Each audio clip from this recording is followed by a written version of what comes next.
So, hello guys! Saktong dumating na yung ating Konjac Zero from, ito ay isang shirataki rice guys. So, shirataki dry rice from Laksim. So, alam nyo naman no, na meron akong na-try before na talagang muntikan na ako ma-hospital nun. Muntikan talaga ma-hospital nun guys. Kasi nga, lasang plastic siya. At sa 2 araw ko pa na na-try yun, grabe yung sakit ng tiyan ko dito. Grabe yung, I don't know, basta lasang plastic. Kaya, actually, nandyan pa eh. Wag ko na lang ipakita sa inyo. Andyan pa, hindi ko tinapon. Pero, ang dami pa, hindi natin naubos. Okay, wait lang ha. Papakita ko na lang sa inyo.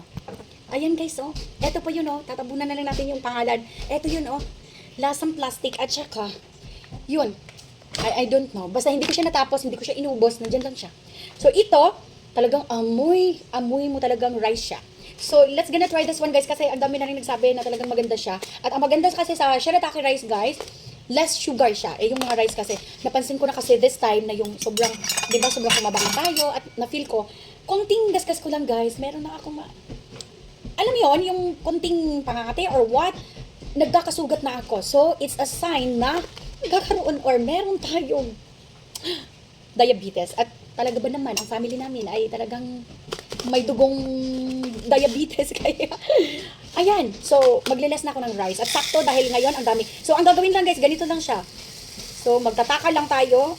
Kasi tutubo pa to guys. So, ito siguro sakto na to. Ganyan. So, kung gaano kadami yung nilagay mo, ganun din ang water na ilalagay. So, hot water pala. Actually guys, ito na yun. Oh, ito yung lagayin ko ng shirataki rice. So, ngayon magagamit natin ulit. Dahil ita-try natin to. At talagang, first time ko to guys ha. Sa Zero, Konjac Zero. From Laksim to guys.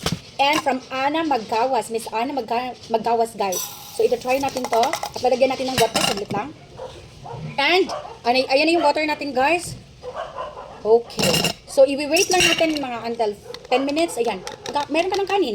So, ito na yung kakainin ko guys na kanin na gagamitin para mag-less sugar na tayo. Kasi ang lakas ko sa rice talaga sobra.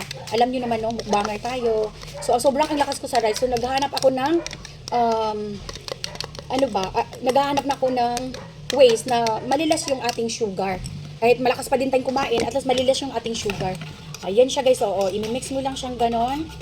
Okay. I-mix mo lang siya gano'n. Tutubo yan eh. Ayan. So, tapos, tatakpan at i-wait natin ng 10 minutes.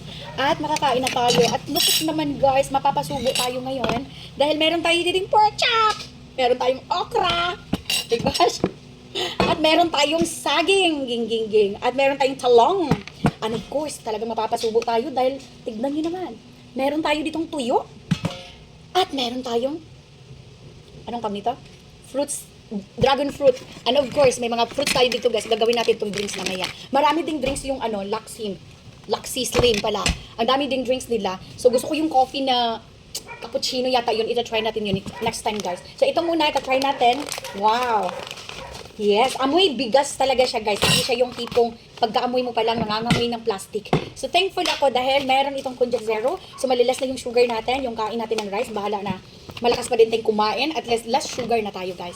So that's all for today. Ilalagay ko sa comment section ang link para kung saan kayo makapag-order. Diretso na dun sa link mismo guys. Para hindi na kayo